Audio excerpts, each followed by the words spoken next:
I observe that for better hygiene, it's better to bath at have the bath at bedtime so as it will enable me clean off the dirt, massage the body. I mean, other contacts. During the COVID, we were told to always clean our hands and all of that.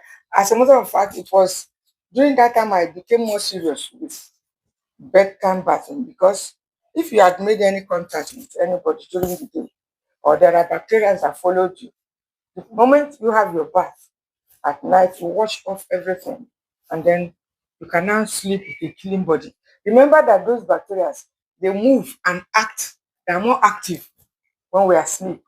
Sometimes we wake up with sore throat, we wake up with aching feet or something.